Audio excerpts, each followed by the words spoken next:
Good morning प्यारे बच्चों। कैसे हैं आप लोग? उम्मीद करते हैं आप लोग बहुत मस्त होंगे, स्वस्थ होंगे और जबरदस्त तरीके से पढ़ाई कर रहे होंगे। फटाफट से आप लोग इस लाइव सेशन में जुड़ जाइए। और जो आज की क्लास है एक बहुत ही जबरदस्त और शानदार क्लास होने वाली है, क्योंकि आज की क्लास में हम लोग प्रश्नावली 1.2 के जो प्रश्न संख्या बाकी रह गए हैं, प्रश्न संख्या 3, 4, 5, 6, इन सभी प्रश्नों को हम लोग हल करने वाले हैं। तो सबसे पहले जरा आप लोग यह बता दीजिए, क्या आप लोग को मेरी आवाज जो है वह सही से पहुंच रही है या नहीं? क्या आप सभी लोग मेरी बातों को सुन पा रहे हैं? क्या आप लोग सभी मेरी बातों को सुन पा रहे हैं? तो आप लोग कमेंट कर दीजिए यस सर, यस सर। फटाफट से आप लोग कमेंट कर दीजिए। तो बच्चों, आज क्लास की शुरुआत में ही सबसे पहले आप लोग इस वीडियो को लाइक कर दीजिए और इस वीडियो को शेयर भी कर दीजिए, ताकि आपके और साथी लोग भी इस क्लास का लाभ ले सके, ताकि आपके और दोस्त लोग भी इस क्लास का लाभ ले सके। सभी बच्चे अपने अपने स्टेटस में शेयर करना आप लोग तो जानते होंगे, अपने अपने स्टेटस में शेयर कर दीजिए, या चाहे तो आप लोग इस वीडियो को डायरेक्ट व्हाट्सएप पे अपने दोस्तों को शेयर कर सकते हैं। फटाफट से शेयर कर दीजिए, आप लोग लाइक कर दीजिए इस वीडियो को। इसके बाद इस क्लास की शुरुआत करते हैं फटाफट से। तो चलिए बच्चों, हम लोग देखते हैं। सबसे पहले तो आप लोग इस टॉपर बैच के बारे में जान लीजिए। सर, यह टॉपर बैच क्या है? देखिए, आप लोग 10वीं की पढ़ाई अच्छे से करना चाहते हैं या आप टॉपर बनना चाहते हैं, तो आपको सभी विषय की जबरदस्त तैयारी करनी पड़ेगी। इसके लिए आपको क्या करना पड़ेगा? 10th टॉपर बैच में 10th टॉपर बैच जो टारगेट बोर्ड एप्लीकेशन पे अवेलेबल है, वहां से कोर्स परचेज करनी पड़ेगी, जिसका की प्राइस है 999 रुपया बच्चे, लगभग 1000 रुपए, लगभग 1000 रुपए। तो इसमें आपको क्या क्या बेनिफिट मिलेगा? सबसे पहले तो आपको डेली लाइव क्लास कराई जाएगी, वीडियो क्लास मिलेंगे, उसके बाद डाउट क्लास भी ली जाएगी, बिहार टॉपर के हैंड नोट्स, जो बच्चे इस साल बिहार टॉपर किए थे उनका हैंड नोट आपको इस एप्लीकेशन पे मिल जाएगा और इस फीचर में मिल जाएगा आपको। और सभी सब्जेक्ट के स्टडी मटेरियल भी दिए जाएंगे और वीकली टेस्ट सीरीज का भी आयोजन किया जाएगा। क्या आप सभी बच्चों का कमेंट आ रहा है? कैसे हो ये आप? मैं तो अच्छा हूं, आप लोग अपना बताइए। Sorry I am late. आप लेट नहीं है, आप लोग बिल्कुल टाइम पे। चलिए इस क्लास की शुरुआत करते हैं। यह बताइए, पिछली क्लास में हम लोगों ने क्या पढ़ा था? फटाफट से बताइए, फटाफट से आप लोग बताइए, पिछली क्लास में हम लोग क्या पढ़े थे? तो सर, पिछली क्लास में हम लोग कुछ बेसिक कॉन्सेप्ट्स पढ़े थे। क्या कुछ बेसिक कॉन्सेप्ट पढ़े थे? कौन सी के लिए? प्रश्नावली 1.2 के लिए। प्रश्नावली 1.2 के लिए कुछ बेसिक कॉन्सेप्ट पढ़े थे।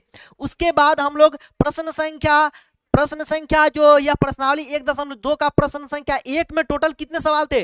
टोटल 5 सवाल थे। मैंने बताया था कि यह 1 मिनट बच्चे, मैंने बताया था कि यह जो आपका सवाल है प्रश्न संख्या 4, 5,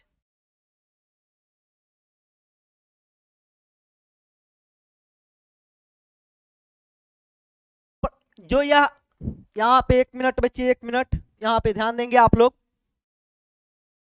यह जो प्रश्न संख्या सर 4 है और 5 है, यह बहुत ही इंपॉर्टेंट था। मैंने बोला था कि आप लोग इसको खुद से प्रैक्टिस भी कीजिएगा। क्या आप सभी लोग इन सभी सवालों को खुद से प्रैक्टिस किए या नहीं? अगर आपने किया है तो एक बार फिर से लिख दीजिए कि हाँ सर, हमने इन सभी सवालों का प्रैक्टिस किया था। उसके बाद हम लोग प्रश्नावली 1.2 के ही प्रश्न संख्या 2 में टोटल 3 सवाल दिए गए हैं, इन सभी सवालों को भी हल किया था। क्या आप लोग इसको खुद से प्रैक्टिस किए हैं या नहीं किए हैं? एक बार कमेंट में हमें बता दीजिए। यस सर, सभी बच्चों का जवाब आ रहा है यस सर। नित्या सिंह लिख रहा है यस सर, शॉर्ट FFYT लिख रहा है हेलो, और सर सरफराज आलम भी लिख रहा है यस सर। चलिए, तो इस क्लास की हम लोग शुरुआत करते हैं। जो आपका प्रश्नावली 1.3 है, आपके पास तो बुक का होना आवश्यक है। तो आप लोग अपना अपना बुक खोल लीजिए, या चाहे तो डायरेक्ट यहाँ पे क्वेश्चन लिखा हुआ है, उतना भी टेंशन नहीं है। नोटबुक होना चाहिए, रफ का कॉपी तो जरूर होना चाहिए।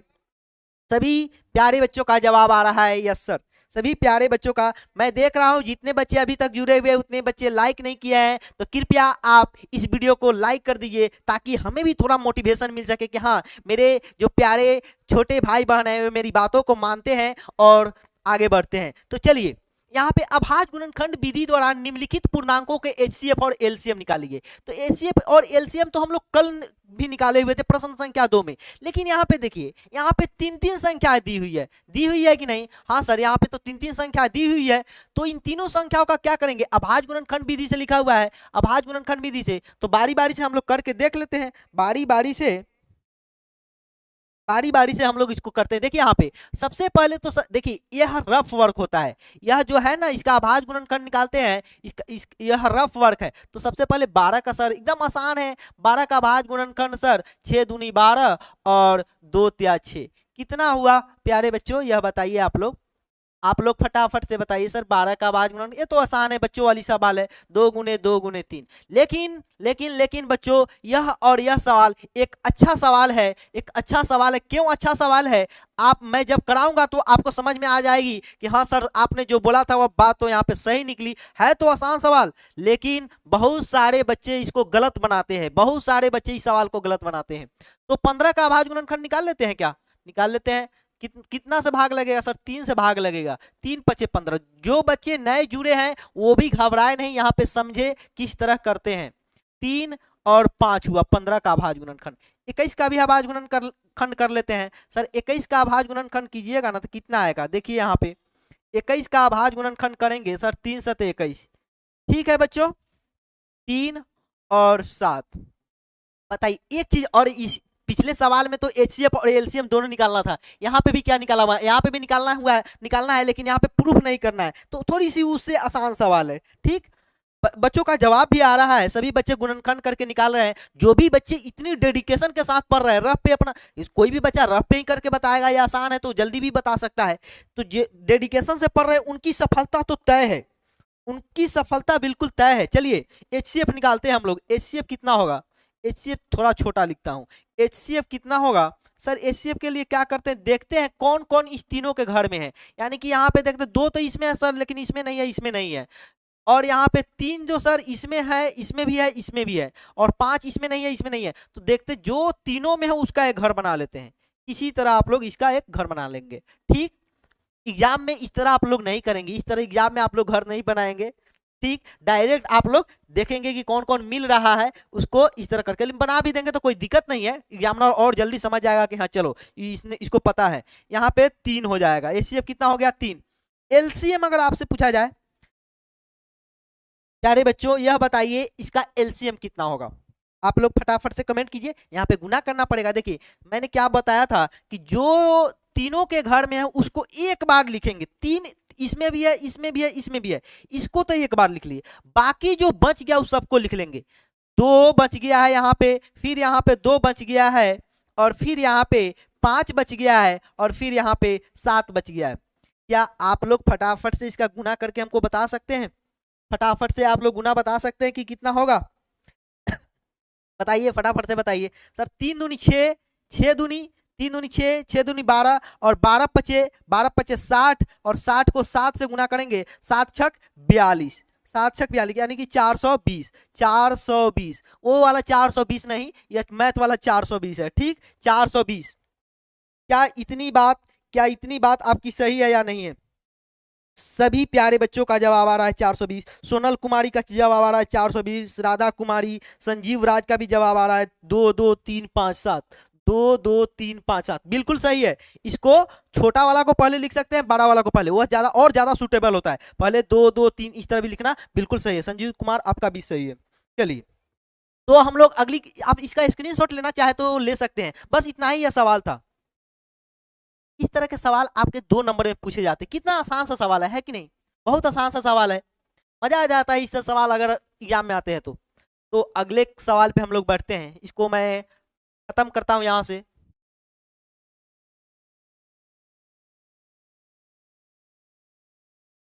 यह जो सवाल है बहुत ही मस्त सवाल है। यहाँ पे देखिए, यह बताइए आप लोग, 17 एक भाज्य संख्या है या अभाज्य संख्या है? आप लोग का मैं कमेंट चाहूंगा। 17 का अभाज्य गुणनखंड, सभी बच्चे जितने बच्चे जुड़े हुए हैं आप लोग तो शेयर जरूर कर दीजिए, आप लोग शेयर जरूर कर दीजिए, ज्ञान को फैलाना चाहिए। ऐसा नहीं कि आप खुद पढ़िए, बच्चे नहीं, गांव के बच्चे नहीं पढ़े, वो भी तो किसी गरीब फैमिली से ही जुड़े हुए, ज्यादातर बच्चे तो गरीब फैमिली से ही जुड़े हुए हैं। तो सभी बच्चों की हेल्प होनी चाहिए। अगर कोई बच्चा अगर आपकी मदद से आगे बढ़ जा रहा है, अगर वो भी अच्छा रिजल्ट लाता है, और अगर आप लोग उसको शेयर करेंगे तो वो भी क्या समझेगा कि हाँ मेरा अच्छा दोस्त है। इस तरह उसको शेयर कीजिए, तो आपका भी कभी नाम लेगा कि हाँ वो मेरा मदद करता था 10वीं का क्लास में। और 10वीं क्लास में जो दोस्त होते हैं ना, एक चीज आप लोग गांठ बांध लो, और मेरी इस बात का विश्वास करना, 10वीं क्लास में जो तुम लोग अच्छे दोस्त बनाओगे, जिस संगति के दोस्त बनाओगे, वे दोस्त यह मान के चलो, जितने भी जिगरी दोस्त होंगे वे आपका बहुत उम्र तक आपकी मदद करेंगे, और आपको एक खुशी का माहौल देंगे। जब भी आप डिप्रेस्ड होंगे तो वे आपकी मदद करेंगे, समझे। यह मेरा अनुभव है। चलिए 17, तो सर 17 तो अभाज्य संख्या, इसका गुणनखंड तो कुछ नहीं होगा। 17 तो इसका गुणनखंड तो कुछ भी, 17 का गुणनखंड तो कर ही नहीं सकते। अभाज्य संख्या का गुणनखंड हो सकता है क्या? नहीं, नहीं हो सकता है। 23 सर, 23 का अभाज्य गुणनखंड जरा लिखिए तो। 23 भी तो एक अभाज्य गुणनखंड, अभाज्य संख्या है, इसका भी तो भाज्य संख्या का अभाज्य गुणनखंड होता है।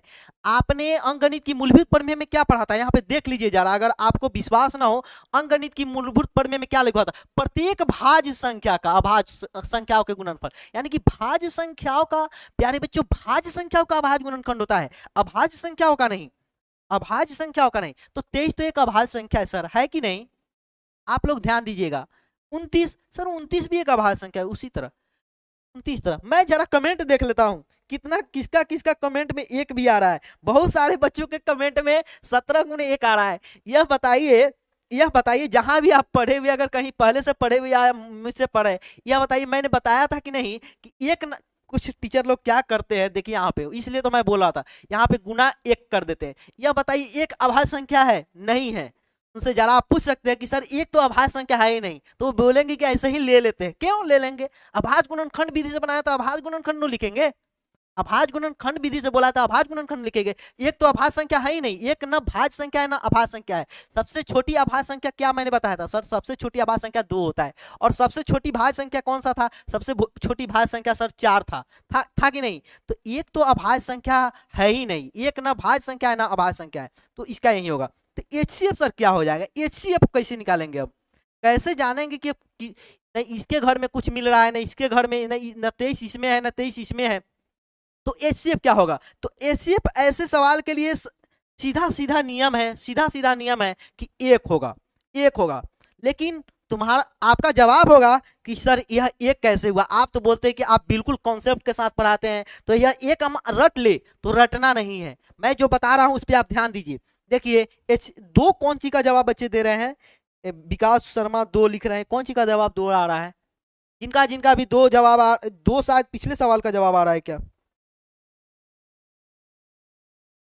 नहीं, हाँ, एक जितने बच्चों का जवाब आ रहा है उनका सही है। देखिए क्यों, यह आया कहां से, इसको भी समझ लीजिए, कोई बताएगा नहीं आपको। देखिए यहाँ पे 17 है, हम लोग यहाँ पे 17, यहाँ पे हम लोग 17 पे पावर 0 लिख सकते हैं कि नहीं? सर लिख सकते हैं। क्यों? 17 किसी संख्या पे पावर, मान गए 108 पे भी पावर अगर 0 दे दे तो इसका वैल्यू 1 हो जाता है, समझे। तो हम लोग यहाँ पे 23 को अब 1 के साथ गुना करेंगे तो कोई अंतर नहीं पड़ेगा, नहीं सर 23 ही तो रहेगा, तो लिख सकते हैं। यहाँ पे लिख सकते हैं कि नहीं? यहाँ पे भी लिख सकते हैं, लिख सकते हैं कि नहीं? मैं समझाने के लिए बता रहा हूँ, आपको इसको नोट नहीं करना है, ठीक? डायरेक्ट आपको ध्यान रखना है कि इसका HCF 1 होता है, यही इसका तरीका भी है। तो अब बताइए, इसमें अब तीनों 17 तो इस तीनों के घर में आ गया कि नहीं? तो यहाँ पे हम लोग मान के 17 पे पावर 0 यहाँ पे HCF लिख ले, तो 17 पे पावर तो 0 1 ही होगा ना? होगा कि नहीं? होगा, बिल्कुल होगा। यह एक बहुत प्यारा सा कॉन्सेप्ट था, बहुत सारे बच्चे गलत इस सवाल का जवाब देते हैं, इसलिए मैंने बता दिया कि आप लोग को इतना लिखने की जरूरत नहीं है। आप लोग क्या कीजिएगा, डायरेक्ट मैं इसको खत्म कर देता हूं।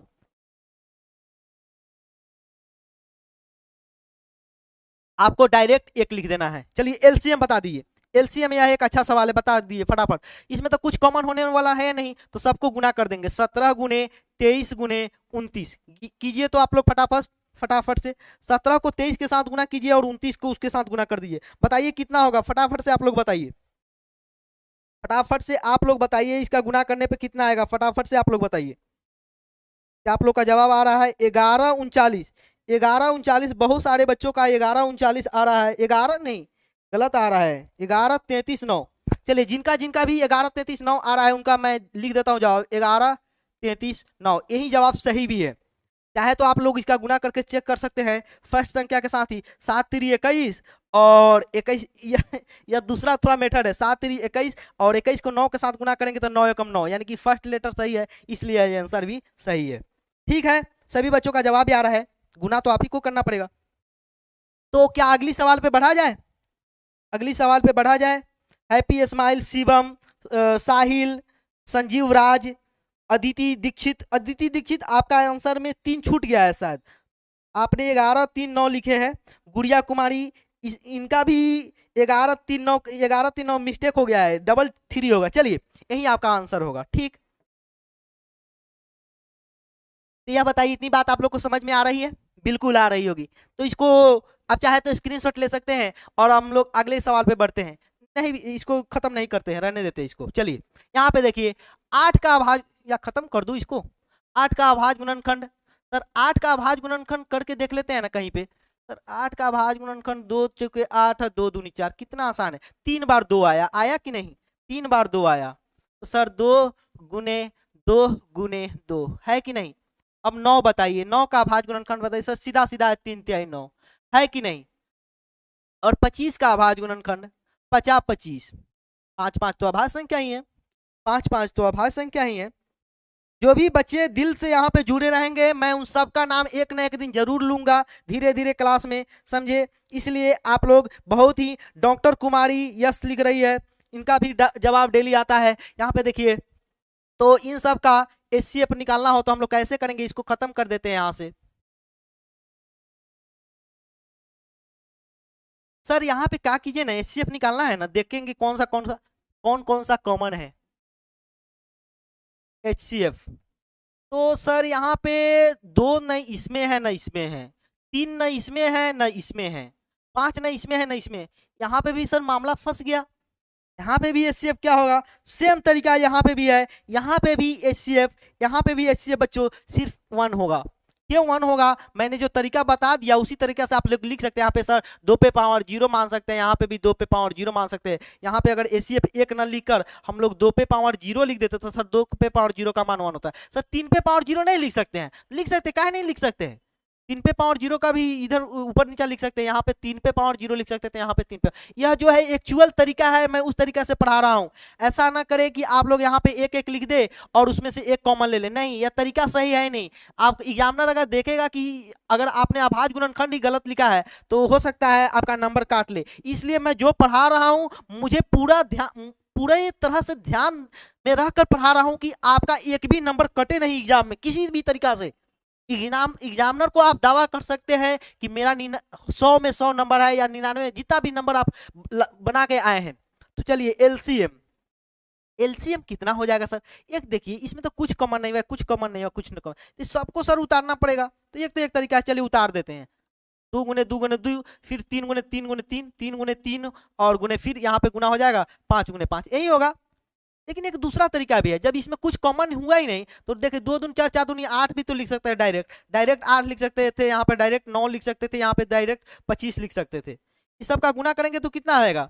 देखिए 25 को 8 के साथ गुना करेंगे तो 200 आएगा, और 200 को 9 के साथ गुना करेंगे तो 9 दूनी 18 के, यहाँ पे दिख रहा है आपको 9 दूनी 18 और डबल 0, 1800 इसका एलसीएम होगा। क्या आप लोग का जवाब आ रहा है? सभी बच्चों का जवाब आ रहा है। सुप्रिया राज का जवाब आ रहा है 1800, और चंदन कुमार जी का भी जवाब आ रहा है 1800। क्या प्यारे बच्चे, आप लोग सभी बच्चे लाइक कर दिए हैं? लाइक किया है कि नहीं? लाइक से आपके टीचर की मोटिवेशन मिलती है, आपके टीचर मोटिवेट होते हैं और आपके टीचर का नाम भी होता है, इसलिए वीडियो को लाइक कर दीजिए। हाँ, कि जितने बच्चे जुड़े थे सभी बच्चों ने सर का वीडियो को लाइक किया था, सभी बच्चे सर के वीडियो को लाइक किए थे, तो यह होना चाहिए। तो क्या आगे बढ़ा जाए? यहाँ पे आशीष कुमार यादव जी का भी आंसर आ रहा है 1800। तो आपका प्रश्न संख्या मैंने 1 करा दिया, 2 करा दिया, 3 करा दिया। यह तीनों सवाल बिल्कुल हलवा सवाल था, लेकिन यहाँ पे एक कॉन्सेप्ट था जो अक्सर बच्चे गलत बनाते हैं। बच्चे क्या, कुछ टीचर लोग भी इसको गलत ही पढ़ाते हैं, तो टीचर पे कमेंट नहीं करना चाहिए ऐसे। तो देखिए यहाँ पे आप लोग समझ गए कि हाँ यहाँ पे 1 नहीं लिखना चाहिए। क्यों नहीं लिखना चाहिए, इसका कारण मैंने बता दिया। आगे भी मैं देखता हूँ प्रश्न संख्या 4, इस प्रश्न संख्या 4 को ज्ञात किया जाएगा। फटाफट से बताइए, फटाफट से बताइए। फटाफट से फटाफट से फटाफट से इस सवाल को किया जाए क्या? नो, चलो चलो चलो, मोनिका खड़ा हो जाएगी, मोनिका मोनिका खड़ा हो जाओ, फटाफट से खड़ा हो जाओ। तुम बताओ, कल कल के क्लास में मैंने जो कॉन्सेप्ट पढ़ाया था, मोनिका से मैं पूछ रहा हूँ, हाँ तुम्ही से खड़ा हो जाओ। यह बताओ, कल की क्लास में जो मैंने पूछा था कि बताया था आपको और पूछा भी था कि यह बताओ कि एचसीएफ और एलसीएम तथा दो संख्याओं में क्या संबंध होता है? फटाफट से बताओ, फटाफट से बताओ। नहीं याद है? चलो, तुमको नहीं याद है तो फटाफट से कौन खड़ा हो जाएगा? कौशल कुमार आप खड़ा हो जाइए। बताइए कि दो संख्याओं और एचसीएफ और एलसीएम में क्या संबंध होता है? हाँ, बिल्कुल आपका जवाब सही है। कौशल कुमार का जवाब आ रहा है कि सर, दो संख्याओं का गुणनफल जो होता है उन दोनों संख्याओं के एचसीएफ और एलसीएम के बराबर होता है। बिल्कुल बिल्कुल कौशल, बैठ जाइए आप।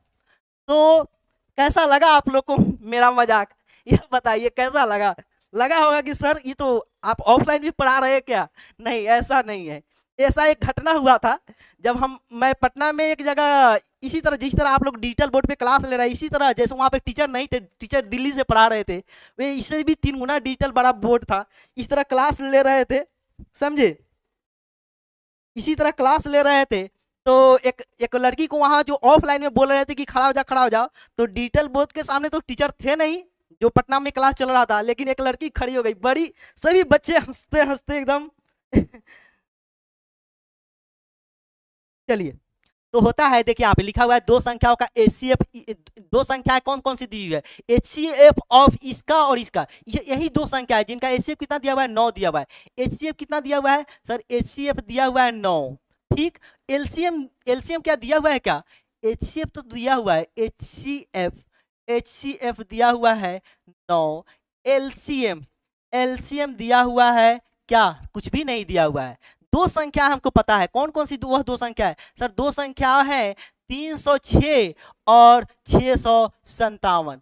यही दो संख्याएं हैं जिनका कि आपको एचसीएफ और एलसीएम, एचसीएफ दिया हुआ है, एलसीएम निकालना। तो कैसे करेंगे सर? आपने कल बताया था, जैसा कि बच्चे ने जवाब दिया कि सर दो संख्याओं का जो गुणनफल होता है, दो संख्याओं संख्याओं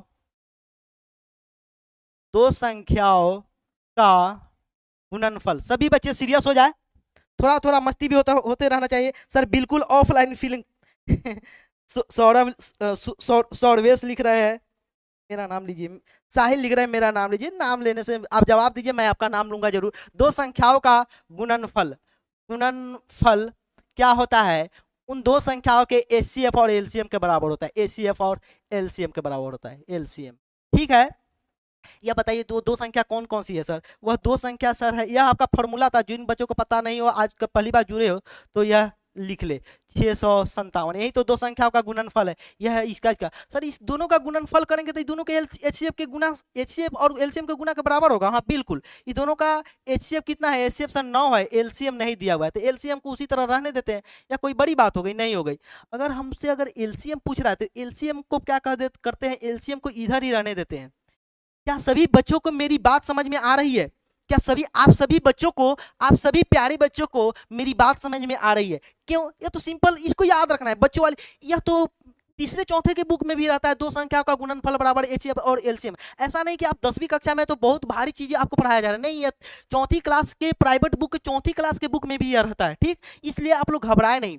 दो संख्याओं के गुणनफल बराबर एचसीएफ, तो दो संख्या तो आपको दी हुई थी, जो संख्या नहीं दिया रहे ना, मान के कभी कभी यही संख्या दूसरी संख्या नहीं दिया रहेगा, और तो यह दो, इसमें कम से कम कितने मटेरियल है? इसमें 4 टोटल मटेरियल है, 1 मटेरियल, 2 मटेरियल, 3, 4, समझे? 4 में से कम आपको 3 दिया रहेगा, 4 में से कम आपको 3 दिया रहेगा। देखिए यहाँ पे दो संख्या, एक दो तो यह दिया हुआ है, एक यह दिया हुआ है, एलसीएम पूछ रहा है। उसी तरह कभी आपसे एचसीएफ पूछा जा सकता है, और कभी आपसे इन दोनों में से कोई संख्या पूछी जा सकती है।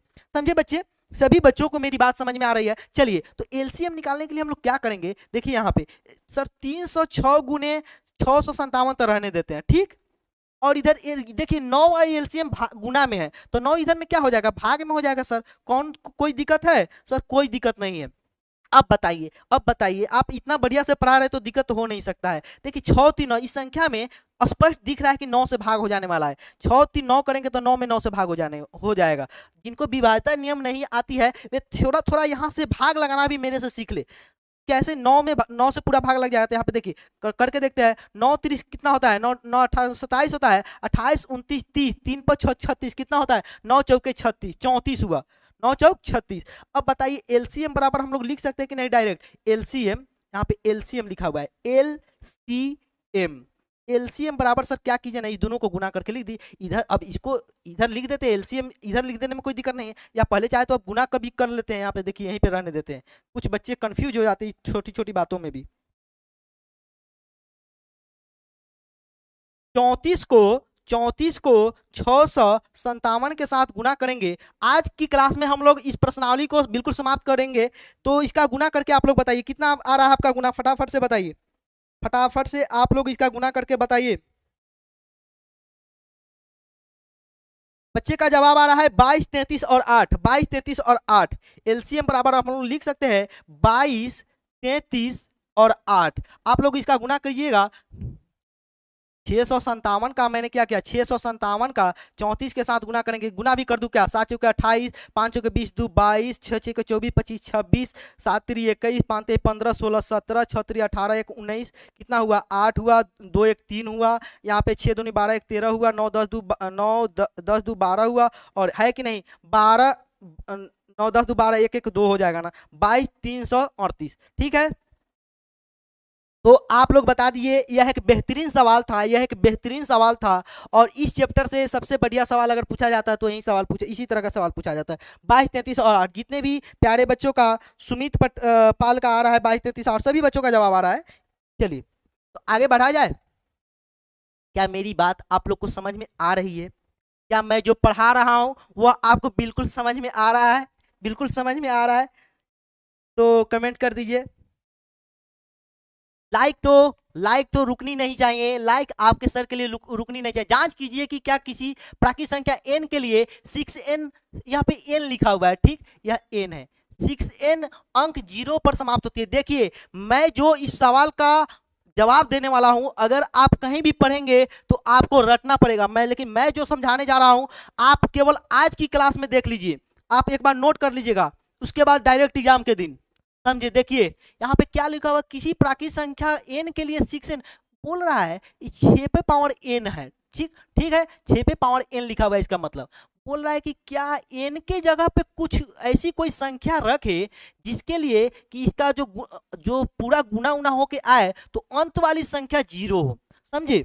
तो देखिए बात समझिए, यहाँ पे जैसे मैं यहाँ पे बोल रहा हूँ 2 पे पावर मैं 3 रखता हूँ, सर 2 पे पावर 3 रखेंगे तो 2 गुने 2 गुने 2 कितना हुआ, 2 दूनी 4, 4 दूनी 8 हुआ। या बताइए इसके अंत में संख्या 0 है? नहीं, या तो अंतिम या तो खुदे संख्या 8 है। ठीक इसी तरह हम लोग जरा इसका करके देखते हैं, 5 का पावर 3 करके देखते हैं, 3 4 कुछ भी कर सकते हैं, तो 3 ही करके देखते हैं। तो 5 गुने 5 गुने 5, समझिए इस बात को बहुत ही, अगर नहीं समझिएगा तो आपको रटना पड़ेगा। मैं जो समझा रहा हूं इस पे खूब ध्यान से देखिए।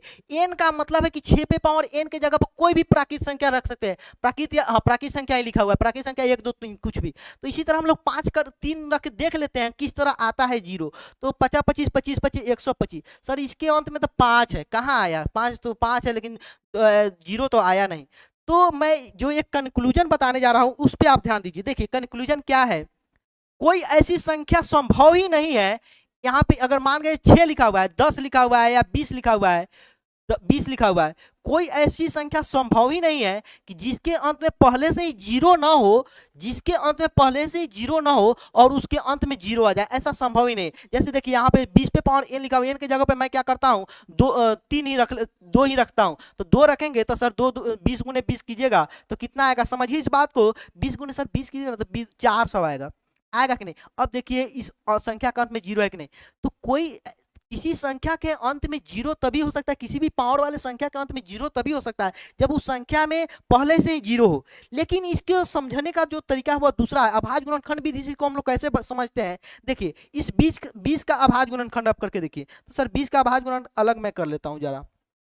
सर इस 20 का अभाज्य गुणनखंड कीजिएगा ना तो आएगा 10 और 2 पचे 10, ठीक, कितना कितना आया, कितना कितना आया सर, 2 आया और 2 आया और 5 आया, तो एक कंक्लूजन यह है बच्चे, एक कंक्लूजन यह है कि किसी भी संख्या के अंत में जीरो तभी होगा जब उसका हम लोग अभाज्य गुणनखंड निकालेंगे। बात को समझिए, बात के गहराई को समझिए। मैं इतना सा इसका आंसर लिखूंगा, इतना ही आंसर होता भी है, लेकिन आप समझ जाइएगा तो आपको कुछ भी याद रखने की जरूरत नहीं है। देखिए यहाँ पे किसी भी संख्या के अंत में जीरो तभी होगा जब उसके अभाज्य गुणनखंड में 2 और 5 दोनों हो, 2 और 5 दोनों। जैसे यहाँ पे करके देखते हैं, 10 का पावर मान के 3 लिखा हुआ है, तो सर होगा 10, कितना होगा, इस तीनों का गुना करेंगे तो 10 × 10 × 10 करेंगे तो सर आएगा आपका कितना, 1000 आएगा, आएगा ना। तो सर देखिए इसका 10 का अभाज्य गुणनखंड करके हम लोग देखते हैं तो 2×5 = 10। देखिए इसके भी अभाज्य गुणनखंड में 2 और 5 आ रहा है।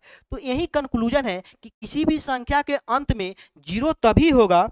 प्यारे बच्चे मेरी बात पे ध्यान दे, बहुत ही अच्छा, मैं जो जिस तरह बता रहा हूं ना, यकीन मानो कहीं भी आपको नहीं मिलेगा, कहीं भी नहीं मिलेगा, चाहे आप ढूंढ के देख लेना किसी भी। आप नहीं तो आपको रटना पड़ेगा, किसी भी संख्या के अंत में जीरो तभी होगा जब उसके अभाज्य गुणनखंड में 2 और 5 होगा, 2 और 5 होगा। तो क्या मैं इसको अब साफ कर दूं? क्या इतनी बात समझ गए? तो इस 6, अब देखिए इसको मैं अब खत्म कर देता हूं।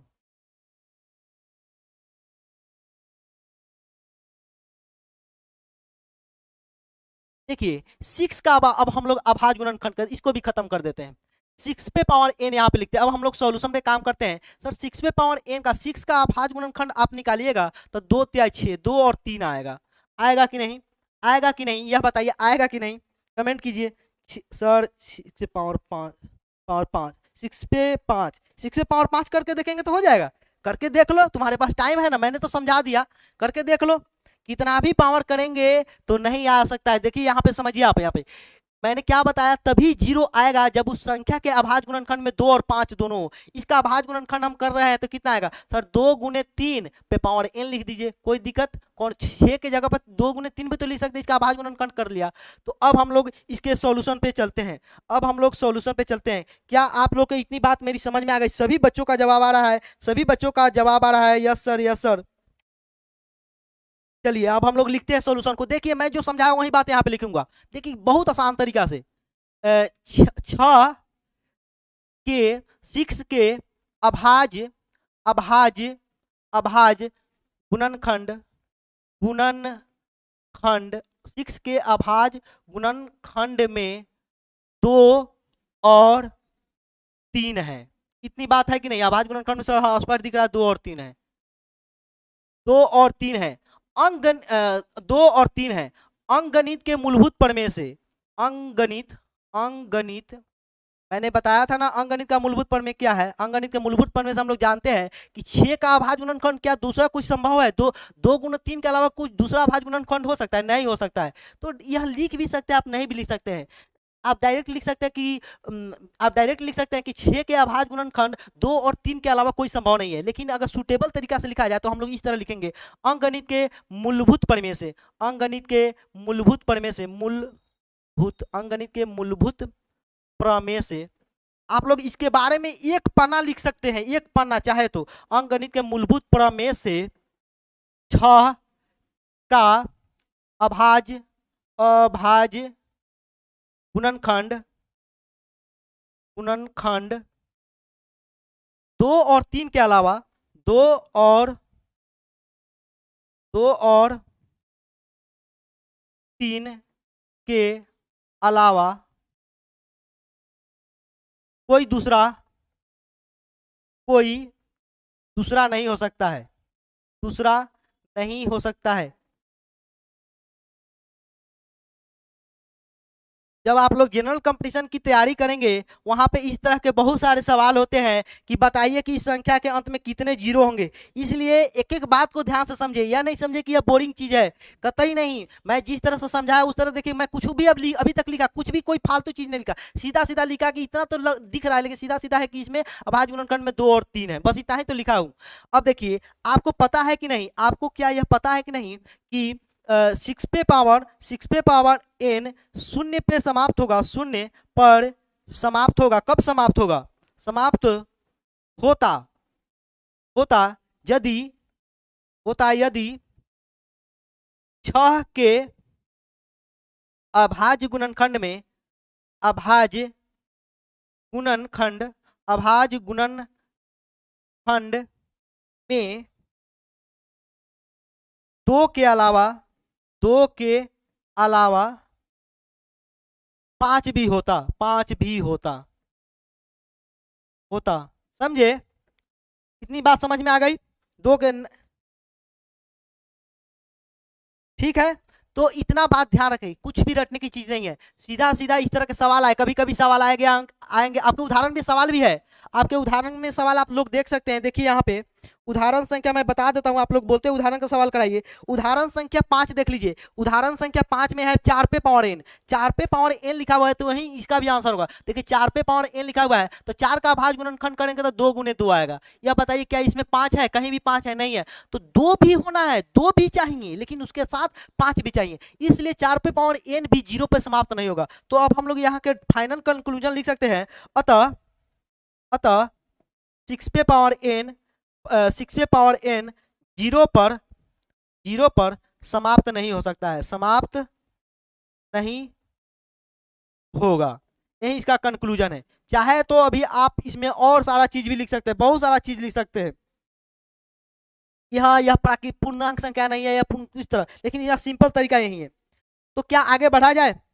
सभी बच्चे सभी बच्चे कृपया सभी बच्चे इस वीडियो को लाइक कर दीजिए, फटाफट से लाइक कर दीजिए, और यह बताइए क्या यह आपको समझ में आ गया?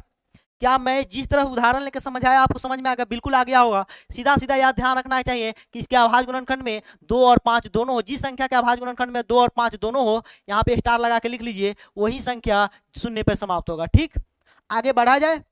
चाहे तो आप लोग स्क्रीनशॉट ले लीजिए, फटाफट से ले लीजिए। अब हम लोग प्रश्न संख्या कितना करते हैं? अभी आपका 2 सवाल और रह गए हैं, चलिए बढ़ते आगे। व्याख्या कीजिए कि 7, 11 और 13 और प्लस 13, 7, 11, 13 और प्लस 13। बच्चों मेहनत एक बार लगती है, एक बार अगर आप मेहनत कर लेते हैं ना, तो उसके बाद ये चीजें कोई भारी चीज नहीं। एक बार आपको क्या करना है समझ रहे हैं, अभी आप समझ रहे हैं तो मेहनत ही कर रहे हैं, ऐसा नहीं कि आप लोग बेगारी टाल रहे हैं। आप लोग जितने बच्चे जुड़े हुए सभी बच्चे मेहनत कर रहे हैं, यह भी एक मेहनत ही है। इसके बाद आपको क्या करना है, इसको खुद से एक बार प्रैक्टिस करनी है, बस 2 ही बार मेहनत लगती है। उसके बाद डायरेक्ट आप जब भी एग्जाम हो उसे 1-2 दिन पहले पढ़िए, इसका सबका प्रैक्टिस कर लीजिए, हो गया, कुछ नहीं है इसमें। व्याख्या कीजिए कि यह संख्या और यह संख्या भाज्य संख्या है। भाज्य संख्या किसे कहते हैं? वैसी संख्या सर, वैसी संख्या जिसके की अभाज्य गुणनखंड में, जिसके अभाज्य गुणनखंड में, जिसका भाज्य संख्या का मैं डेफिनेशन बता रहा हूं, वैसी संख्या जो एक और स्वयं को छोड़कर किसी दूसरी संख्या से भाग लग जाए।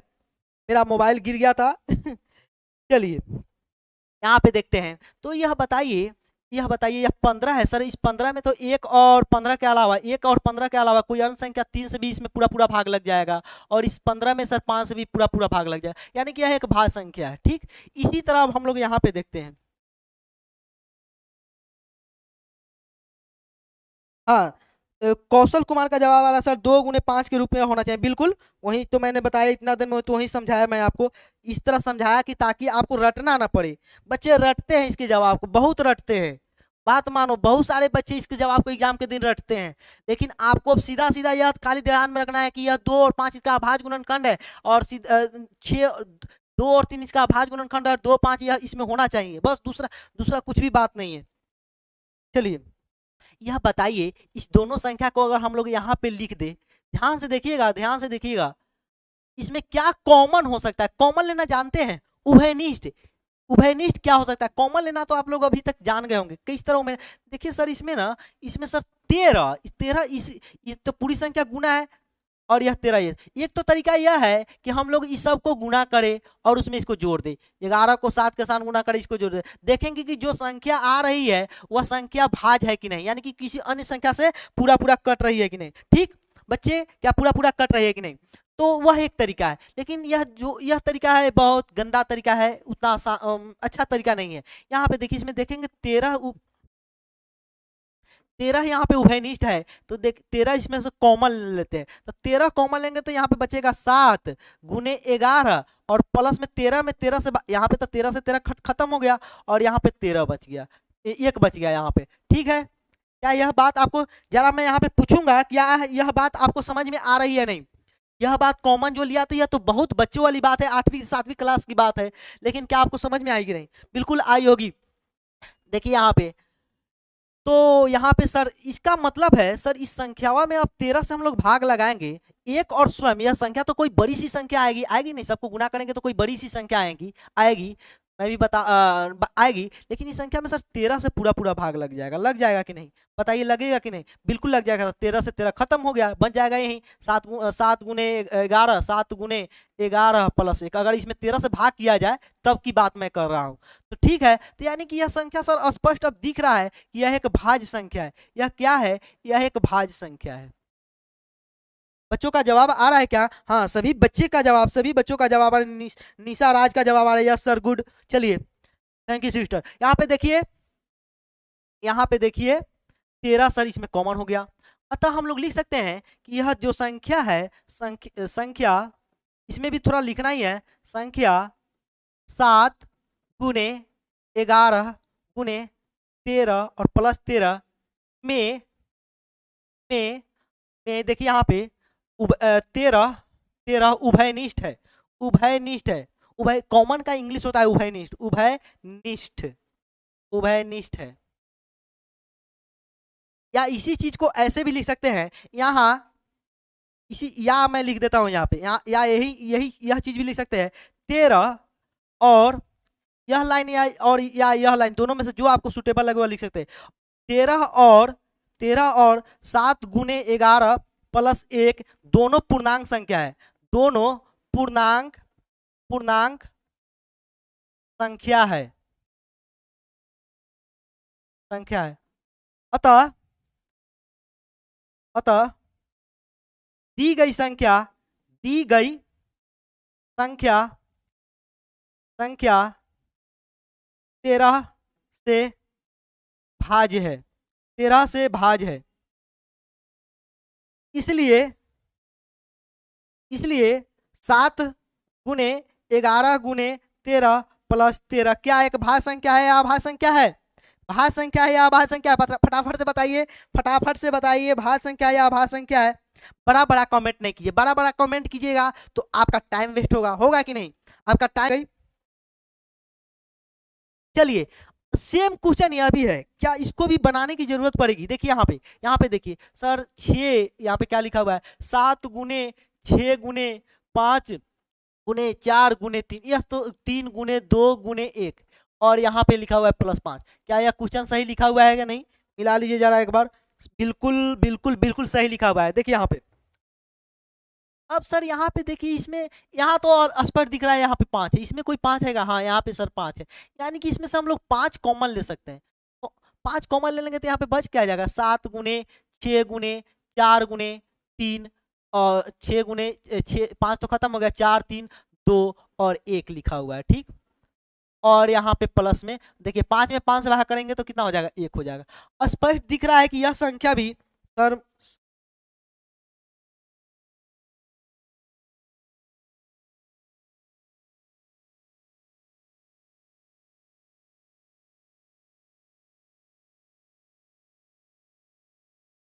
चलिए, यहाँ पे स्पष्ट दिख रहा है, यहाँ पे स्पष्ट दिख रहा है कि इस संख्या में पूरा पूरा 5 से भाग हो जाने वाला है। तो सेम यही चीज यहाँ पे लिख देंगे, जहां जहां यह संख्या लिखा हुआ है यहाँ पे हम लोग वही बात, उसी बात को लिख सकते हैं। इसको खत्म कर दूंगा, यहीं पे लिख देता हूँ। देखिए इसको खत्म ही कर देते हैं।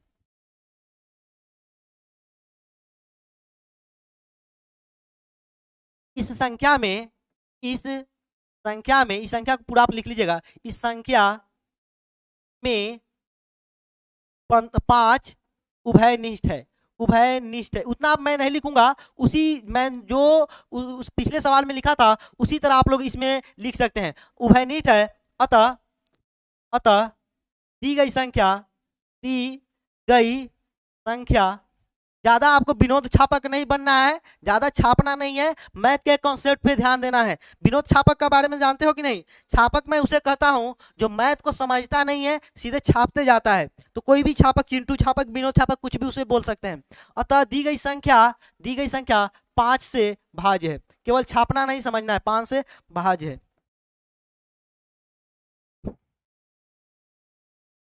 बताइए बच्चों, क्या आपको इतनी बात समझ में आ गई?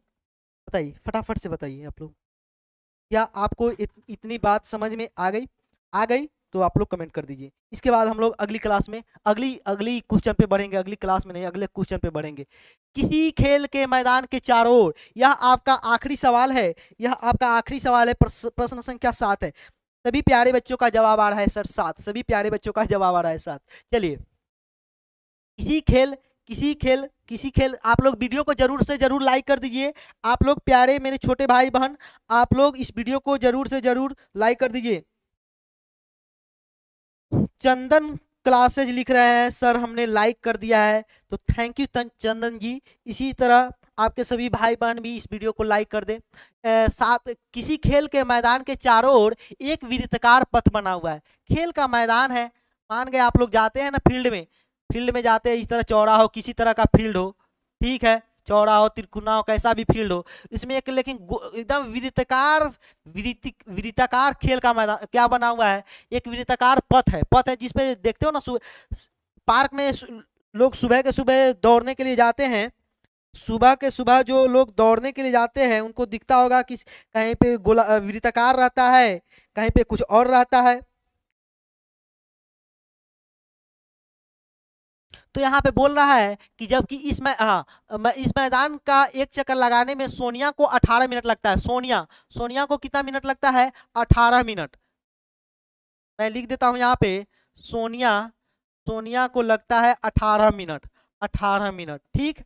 सोनिया डेली क्या करती है, इस पार्क में जो ना डेली दौड़ने जाती है, डेली दौड़ एक चक्कर लगाने में 1 मिनट टहलती है तो 18 मिनट लगता है। जबकि इसी मैदान को एक चक्कर लगाने में रवि भी डेली जाता है यहाँ पे टहलने दौड़ने, तो इसको कितना लगता है? 12 मिनट लगता है। रवि का चाल थोड़ा सा फास्ट है, ठीक। यहाँ पे देखिए 12 मिनट लगता है रवि को। मान लीजिए कि वे दोनों एक ही स्थान और एक ही समय पर चलना प्रारंभ करके एक ही दिशा में, अगर आप चाहे तो आज मैं कुछ उदाहरण का सवाल भी आपको बता दूंगा, यही समय पर चलना प्रारंभ करे, क्या होता है? एक दिन क्या हुआ, रवि और सोनिया दोनों एक ही टाइम पे पहुंची, दोनों एक ही बार दरवाजे से एंट्री ली और यहाँ से दौड़ना शुरू की, यहाँ से दौड़ना शुरू की, इस तरह दौड़ी, ठीक। लेकिन दोनों का तो चाल अलग अलग है, तो कोई एक साथ तो शुरू भले ही एक साथ कर दी, अगर मान गए आपको बोला जाए साइकिल और बाइक में रेस लगाने के लिए, तो फिक्स है कि अगर बाइक का रेस तो कभी भी ज्यादा ही होगा, तो बाइक तो आगे निकल जाएगी। उसी तरह सोनिया ज्यादा टाइम ले रही है, यानी कि यह धीरा चलेगी और रवि थोड़ा फास्ट चलेगा, तो रवि तो आगे निकल जाएगा। लेकिन यह सवाल में क्या कर रहा है कि जबकि इस मैदान का एक चक्कर लगा, मान लीजिए कि वे दोनों एक ही स्थान और एक ही समय पर चलना प्रारंभ करके एक ही दिशा में चलते हैं, एक ही दिशा में, जैसे मैंने क्या बोला, एक ही दिशा में, ऐसा ना कि रवि इधर चल दिया और सोनिया इधर चल दी, नहीं, ऐसा नहीं हुआ। दोनों एक ही दिशा में चलना प्रारंभ करते, कितने समय बाद वे पुनः प्रारंभिक स्थान पर मिल जाएंगे, कितने समय बाद, कितने हो सकता है 1 चक्कर लगाए, 2 चक्कर लगाए, 3 चक्कर लगाए, लेकिन कितने चक्कर बाद दोनों एक ही बार एक ही बिंदु पर मिलेगा, कहीं एक बिंदु पे, इसी बिंदु पे मिलेगा, यही सवाल कर रहा है। तो क्या इस सवाल को सोल्व किया जाए? क्या करेंगे ऐसे सवाल के लिए, क्या करेंगे बताइए, फटाफट से बताइए। सर इस दोनों का क्या कीजिए ना, एलसीएम निकाल लीजिए। तो एलसीएम क्या करेंगे, अभाज्य गुणनखंड विधि से निकाल लेते हैं। 12 दोनों का एलसीएम निकालना है, तो सबसे पहले तो 18 का अभाज्य गुणनखंड कर लेते हैं कहीं पे। सर 18 का अभाज्य गुणनखंड कीजिएगा ना, तो 2 9 18 और 9 दूनी 18 और 3 3 9, कितना कितना आएगा सर? 2, यहाँ पे कलर चेंज कर लेता हूँ सर, 2 गुने 3 आएगा, 3 3 9 9 दूनी 18, और यहाँ पे 12 का सर अभाज्य गुणनखंड कीजिएगा तो 2 छक 12 और 2 तिया 6, सर 2 गुने 3 यही आएगा, 2 गुने 2 गुने 2 गुने 2 गुने 3। हम लोग यहाँ पे ध्यान रखेंगे, सभी बच्चे यहाँ पे ध्यान रखेंगे कि इस तरह की जब कब एक ही स्थान पर मिल, हो सकता है यह सवाल दिया हुआ है दौड़ने के लिए, कभी कभी घड़ी की सुई के बारे में पूछ देता है। घड़ी जो आपके घर में दीवार घड़ी लगी होती है, जो सुई वाली होती है, निडल वाली, उसके लिए भी पूछ दिया जाता है कि कब दोनों सुई एक जगह पर मिलेगी। उस तरह के सवाल में आपको क्या करना है, एलसीएम निकालना है, लसा समापवर्तक, लघुत्तम समापवर्तक। तो इस दोनों का सर लसा क्या होगा, एलसीएम क्या होगा? देखिए इस दोनों में कॉमन क्या है सर, इस दोनों में तो, यहाँ पे कलर मैं चेंज कर लेता हूँ थोड़ा, इस दोनों में सर कॉमन क्या है, तो कॉमन तो सर 2 है, लेकिन हमको एचसीएफ निकालने के लिए बोला है क्या, नहीं। और इसमें कॉमन है सर एक 3 भी इसमें कॉमन है, तो नहीं बोला है, तो क्या करेंगे, इस तरह घर बना लेंगे। तो घर बनाएंगे सर, 2 हो जाएगा, घर बना है, और एक 3 का घर बना है, एक 2 का घर बना है सर, एक 3 का घर बना है कि नहीं, बना है। और यहाँ पे देखिए ये दोनों तो बाकी रह गया, क्योंकि ना अब एक्स्ट्रा 3 इसमें है ना एक्स्ट्रा 2 इसमें है ना, इसमें तो एक दो दो इसमें है लेकिन इसमें तो एक ही दो है, तो यानी कि अब जो बच गया उस दोनों को एक साथ लिख देंगे। ठीक है, इसको गुना कर लीजिए, 3 दूनी 6, 6 3 18, 18 दूना 36, यही जो 36 आया यही 36 मिनट आपका आंसर हो जाएगा। तो यहीं पे डायरेक्ट आप लोग लिख दीजिएगा मिनट। मिनट में हार्सी नहीं होता है शायद ना, कि दीर्घिन होता है, कितने मिनट कहाँ लिखा हुआ है मिनट में, हाँ हार्सी नहीं होता है मिनट। 36 मिनट बाद वे दोनों एक जगह पे मिल जाएंगे। यहाँ पे आप लोग लिख सकते हैं 36 मिनट बाद, इस तरह लिख दीजिएगा, आपका आंसर और सूटेबल लगेगा।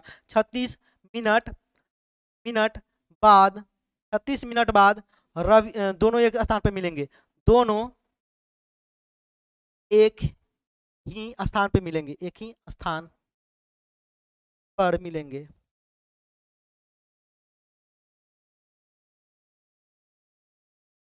तो प्यारे बच्चे बताइए, क्या आप लोग का जवाब सही आया था या नहीं? इस सवाल को आप लोग किए हैं खुद से तो जरूरी किए होंगे। 36 आंसर 36 मिनट बाद। घड़ी की सुई के लिए पूछे, घड़ी की सुई के लिए पूछे या इस तरह की चक्कर लगाने वाले सवाल पूछे तो आप लोग समझ जाइएगा कि आपका जो आंसर है वह एलसीएम निकालने पर आने वाला है, एलसीएम निकालने पर आने वाला है। मैं देख लेता हूं उदाहरण में क्या कोई सवाल है, उदाहरण का सवाल मैं आपको दिखा देता हूं। शायद सभी प्रश्न सवाल समाप्त हो गए, अब कोई सवाल शायद नहीं बचे हुए हैं ना, कोई सवाल नहीं है, लास्ट सवाल था यह, लास्ट सवाल था। तो मैं जरा एक उदाहरण का सवाल मैं आपके लिए देखता हूं। उदाहरण में शायद आपके इस तरह के कोई सवाल नहीं दिए गए हैं। उदाहरण में मैं 4 पे पावर n वाला जो प्रश्न संख्या 5 है आपके उदाहरण का, प्रश्न संख्या 5 को मैंने करा दिया है। Yes sir. चलिए यहाँ पे देखिए प्रश्न संख्या 5 को मैंने उदाहरण का करा दिया, प्रश्न संख्या 6 7 और 8 इसको भी 6 7 6 तो बहुत आसान है, 6 और 20 का एचसीएफ तो कोई भी निकाल सकता है। इसका चाहे तो आप लोग स्क्रीनशॉट ले लीजिए, फटाफट से ले लीजिए। ठीक है, इसके बाद हम लोग थोड़ा सा कॉन्सेप्ट भी पढ़ने वाले हैं, ध्यान देंगे। चलिए उदाहरण का सवाल हम लोग करते हैं, प्रश्न संख्या 6 करते हैं। कोई सवाल और पीछे का कोई सवाल आप अगर चाहे तो करा सकते हैं। 36 मिनट सभी जिनकी आर्मी क्या लिखा हुआ है, आर्मी लवर बॉय का 36 मिनट आंसर आ रहा है, बहुत सारे बच्चों का जवाब आ रहा है। मैं किसी किसी का नाम ले लेता हूँ बीच बीच में ताकि आपका भी मन लगा रहे। यहाँ पे देखिए प्रश्न संख्या 6 का तो मैं छोड़ देता हूँ, बहुत आसान सवाल है। प्रश्न संख्या 7 को हम लोग करते हैं। प्रश्न संख्या 7 एक अच्छा सा सवाल है, यह एक बार आपके एग्जाम में पूछा गया है, ध्यान रखिएगा। यह 2019-20 के करीब में कभी पूछा गया है। 404 यह उदाहरण का सवाल है लेकिन पूछा गया है। 96 और 404 का एचसीएफ और एलसीएम पूछा गया था। क्या निकालना है इसका, एचसीएफ और एलसीएम निकालना है। ठीक है, इसको आप लोग हल कीजिए, यह पूछा गया सवाल है। तो सर 96 का अभाज्य गुणनखंड कर लीजिए ना, इतना आसान है। देखिए ना, 2 चौक 8 बचा कितना, 1 पर 6 1 पर 6 16 8 दूनी 16, यहाँ पे 2 दूनी 4 और 2 चौके 8, 12 दूना 24 और 2 तिया 6 और यहाँ पे देखिए 2 तिया 6 3, सही है। तो 96 का अभाज्य गुणनखंड में हम लोग लिख सकते हैं कितना, कितनी बार 2 आया है, 2 4 5 बार, 5 बार 2 आया है, 1 2 3 4 5। आप चाहे तो घात वाले नियम से भी बना सकते हैं। मैं घात वाले नियम इसलिए नहीं यहाँ पे बार बार बता रहा हूँ, मैं घात वाला नियम इसलिए नहीं बता रहा हूँ ताकि सभी बच्चे समझ सके। ठीक, मेरा प्रयास है कि सभी बच्चे समझ सके, और जो जिन बच्चों को घात वाला तरीका आता है वे घात वाले तरीका से ही बनाएंगे। चलिए यहाँ पे देखिए 404 मैंने बता भी दिया था, चाहे तो आप लोग उस तरीका से भी बना सकते हैं। सर 2 दूनी 4 कितना, अरे गलत हो गया, 2 दूनी 4 0 और 2 दूनी 4।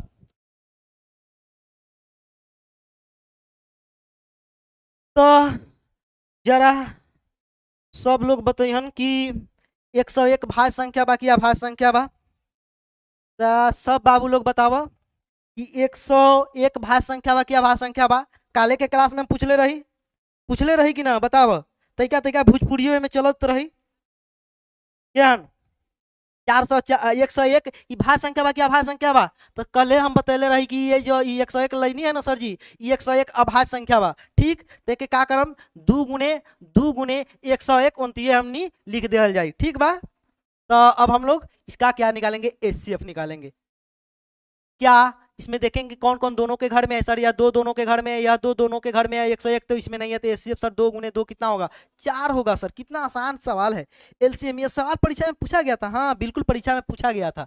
या बताइए, 2 का तो घर बन गया, इसका घर बन गया, इसका घर बन गया, दोनों को उसी तरह लिख देंगे। बाकी कितना बच गया, बाकी सबको गुना लिख देते हैं इस तरह। 3 2 बच गया और 1 3, 2 गुने 2 गुने 2 गुने 3 गुने 101। तो बड़ा लंबा गुना आया, कोई लंबा गुना नहीं है, करके देखिए ना। 2 दूनी 4, 4 दूनी 8, 8 दूनी 16, 16 32, और 32 तिया कितना होता है, 32, 32 को 3 से गुना करेंगे तो 30 तिया 90, 96, और 96 को 101 के साथ गुना करेंगे। गुना करने का एक और तरीका होता है, बहुत आसान तरीका होता है। आप लोग 9वीं या 8वीं कक्षा में देखे होंगे। 96 है ना, इसको क्या कीजिए, 101 को 100 प्लस 1 लिख दीजिए और गुने 96 लिख दीजिए, तो क्या हो जाएगा, 9600 हो जाएगा, और प्लस 96, इसमें प्लस 96 ऐड करेंगे तो 9696 हो जाएगा। ठीक है, इस तरह भी आप लोग गुना जानते हो, नहीं जानते हो तो डायरेक्ट अपना जो तरीका है उसी तरह से कर सकते हैं। 96 96। क्या सभी प्यारे छोटे भाई बहन का जवाब आ रहा है? सभी, हाँ सभी बच्चों का, सभी प्यारे छोटे भाई बहन का जवाब आ रहा है 96 96। तो क्या आगे बढ़ा जाए, आगे बढ़ा जाए। चलिए आगे जो सवाल है, आसान आसान उदाहरण का सवाल है। एक छोटा सा अब हम लोग कॉन्सेप्ट सीख लेते हैं। चलिए, आप लोग जितने बच्चे जुड़े हुए हैं उन सबके लिए एक बहुत ही, जितने बच्चे अभी तक जुड़े हुए हैं सबके लिए एक बहुत ही अच्छी बात यह है कि मैं जो कॉन्सेप्ट बताने वाला हूं, इसी के आधार पर कल आपका प्रश्नावली एक, कल की क्लास को तो आप लोग बिल्कुल मिस नहीं कीजिएगा, क्योंकि कल का जो क्लास होगा उससे 2 नंबर फिक्स है। 2 नंबर कल की क्लास से फिक्स है, इसलिए कल की क्लास को आप लोग मिस मत कीजिएगा।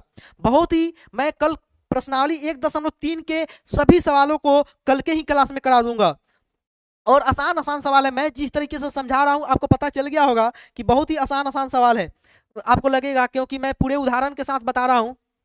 देखिए यहां पे देख लेते हैं, किसी भी संख्या देखिए यहाँ पे मैं एक संख्या लिखता हूं 5। इस 5 का स्क्वायर कीजिए। 5 का सर स्क्वायर करेंगे तो सर 50 25 आएगा। ठीक है, कोई दिक्कत नहीं। इसका इससे भी ले सकते हैं, और नहीं, दूसरा उदाहरण मैं ले लेता हूँ आसान, जिसके आपको आसानी हो। 6 का लिख लेता हूँ। 6, आपको बिल्कुल कंफ्यूजन ना हो इसलिए मैं ले रहा हूँ। 6 का सर स्क्वायर कीजिए तो सर 6 1 तो 36 होगा। 6 को 6 से गुना करेंगे तो कितना आएगा, 6 1 36 होगा। ठीक है, ठीक है। अब बताइए, मैं बोल रहा हूँ जो 6 का जो स्क्वायर 36 आया है, इस 36 में किस किस संख्या से भाग लग सकती है? कोई भी एक संख्या, जो संख्या आपको लगता है उस संख्या से इसमें भाग लगा के देखिए। तो सर इसमें तो 3 से भी लग रहा है, 2 से भी लग जाएगा। 3 से हम लोग लगा के देखते हैं। 3 एकम 3, 3 दूनी 6। संख्या में सर 2 से भी पूरा पूरा भाग लग जाएगा। मैं जो कंसेप्ट को समझाने जा रहा हूँ, इस कंसेप्ट को आप लोग बारीकी से समझिए। बहुत अच्छा इंपॉर्टेंट बात बताऊंगा। यही बात बच्चों को पता नहीं होता है, इसीलिए बच्चे कंफ्यूज करते हैं, बार बार रटते हैं कि रूट 5 का, रूट 5 एक अभाज्य संख्या है, इसको सिद्ध कीजिए, इतना इतना रट कर जाते हैं बच्चे। लेकिन रटने की कोई जरूरत नहीं है। देखिए यहाँ पे सर इसमें तो 18 न 36, यानी कि 2 से भी बड़ा। एक कॉन्सेप्ट यह कहता है, किसी संख्या के वर्ग, इस संख्या का वर्ग कितना था, 36 था, इसमें अगर किसी अन्य संख्या से अगर भाग लग जाता है, किसी भी, जैसे इसमें 3 से लग जा रहा है, 2 से लग सकता है, और भी 12 से लग सकता है, किसी भी या किसी अभाज्य संख्या से हम लोग भाग लगा के देखेंगे। अगर उस संख्या से, अगर अभाज्य संख्या से अगर भाग लग जा रहा है, तो उस या 3 क्या है, एक अभाज्य संख्या, या 2 क्या है, एक अभाज्य संख्या, तो इस अभाज्य संख्या से इस 36 में, इस 6 में भी भाग लग जाएगा। करके देखिए, इस अभाज्य संख्या 3 से इस 6 में भी भाग लग जाएगा, और इस अभाज्य संख्या 2 से इस 6 में भी भाग लग जाएगा। देखिए यहाँ पे 2 3 दूनी 6, सर जी सच में इसमें तो भाग लग गया, और इस 2 तिया 6, सर जी सच में इसमें भी भाग लग गया। तो बहुत ही मजे की बात है, तो बड़ी मजे की बात है। तो इसी तरह आप लोग और भी कुछ करके देख सकते हैं। किसी भी संख्या को ले लीजिए, 7 8 9, कोई जरूरी नहीं कि, देखिए यहाँ पे जैसे मैंने भाज्य संख्या लिया, इसी तरह कोई अब अभाज्य संख्या भी लेके देख सकते हैं। सर अभाज्य संख्या है तो इसका अभाज्य संख्या यह है, इसका सर स्क्वायर हम लोग करते हैं, तो इसका सर स्क्वायर आएगा 7 सत्ते सर 49, 7 सत्ते 49 आएगा। ठीक है, ठीक है। इस 49 में हम लोग भाग लगाते हैं, तो सर इस 49 में तो 7 से भाग लग जाएगा। 7 भी तो एक अभाज्य संख्या है ना, 7 से लगा से दूसरा कोई संख्या तो हमको दिख नहीं रहा है। या 49 लेकिन भाज्य संख्या है, यह पता है कि नहीं? 49 एक क्या है, 49 एक भाज्य संख्या, अभाज्य संख्या नहीं है। इसमें 1 और 49 के अलावा इसमें 7 से भाग लग जाता है, तो 7 से भाग लग जा रहा है। तो आपका कहना चाह रहे हैं सर कि इस 7 में भी अगर हम लोग इस 7 से भाग लगाएंगे तो तभी पूरा पूरा लग गया कि नहीं? देखो एक बार में पूरा पूरा भाग लग गया। यही कॉन्सेप्ट है, यही कंसेप्ट है, समझे। इस कंसेप्ट को कल मैं डायरेक्ट लिखूंगा और उसके बाद इस कंसेप्ट को कल हम लोग डायरेक्ट लिखेंगे और उसके बाद प्रश्नावली 1.1 को शुरू कर देंगे, समझे। तो क्या प्यारे बच्चों, आप लोग बताइए, आज की क्लास को क्या यहीं पे समाप्त कर दिया जाए? आज की क्लास को अगर आप लोग को यह भी बता दीजिए, आज का क्लास आप लोग को कैसा लगा? आज का क्लास आप लोग को कैसा लगा? यही कंसेप्ट हम लोग लिख सकते हैं, कल लिखेंगे कि किसी भी संख्या का वर्ग यदि किसी अन्य अभाज्य संख्या b से, किसी संख्या a का वर्ग यदि किसी अन्य अभाज्य संख्या b से पूरा पूरा भाग लग जाता है तो वह संख्या a भी उस अन्य संख्या b से पूरा पूरा कट जाएगा। यह आपका देखिए प्रमेय है एक, देखिए यहाँ पे प्रमेय है एक, आपका प्रमेय 1.3, इसमें यह कॉन्सेप्ट लिखा गया है, इसका प्रूफ भी किया गया है, लेकिन आपको प्रूफ पढ़ने की जरूरत नहीं है और नहीं सभी बच्चे इसके प्रूफ देखने के लिए उत्सुक होंगे, समझे, क्योंकि आधे से ज्यादा बच्चे छोड़ के चले जाएंगे और नहीं इसका जरूरत है और नहीं कोई टीचर पढ़ाते भी है। देखिए, तो इसका कल हम लोग इस प्रमेय को लिखेंगे। तो क्या आप लोग आखिरी बार इस बात का हमें जवाब दे दीजिए, क्या आपको आज की क्लास कितनी अच्छी लगी? अगर अच्छी लगी तो आप लोग फटाफट से कमेंट कर दीजिए, आपको समझ में आई कि नहीं। मैं जितने भी बात पढ़ाया ज्यादा मैं समराइज भी कर देता हूं। देखिए यहाँ पे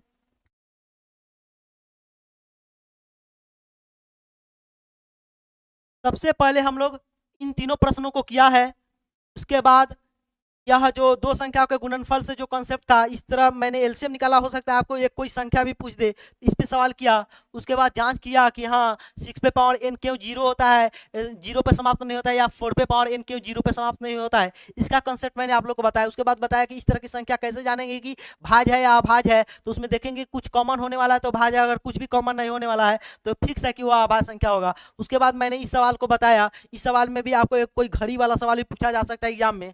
और उसके बाद मैंने उदाहरण का सवाल बताया, उदाहरण का कितना नंबर सवाल था, जितना भी नंबर हो आप समझ जाइएगा। चलिए, तो आज की क्लास आप लोग को क्या समझ मस्त लगी? सर कौन लिख रहे हैं? इनका नाम है आर्मी लवर बॉय, तो इनका नाम मैंने लिया था पहले से, समझ यदुवंशी टोनिस टोनिस यदुवंशी टोनिस, समझ आ गया सर? बहुत सारे बच्चे, सभी बच्चे लिख रहे हैं nice sir, very nice sir. तो आज की क्लास को हम लोग बच्चे यहीं पे समाप्त करते हैं। Thank you. सभी बच्चे अपने माता पिता की आज्ञा मानेंगे, सभी बच्चे अपने माता पिता, बड़े भाई की भी आज्ञा मानेंगे, बड़ी बहन की भी आज्ञा मानेंगे, अपने दादा दादी की भी आज्ञा मानेंगे, क्योंकि इनका प्यार, समाज में कोई भी आपको छोड़ के चला जाए लेकिन जो आपके शुभ चिंतक होते हैं, जो आपके अच्छे दोस्त होते हैं, जो हो सकता है किसी के रिश्तेदार भी होते हैं, जैसे मेरे नाना नानी, उसी तरह आप किसी के भी नाना नानी भी हो सकते हैं, शुभचिंतक फूफा भी हो सकते हैं, तो उनका भी ख्याल रखना है। तो आज की क्लास के यहीं पे समाप्त करते हैं। जय हिंद, मिलते हैं अगली क्लास में।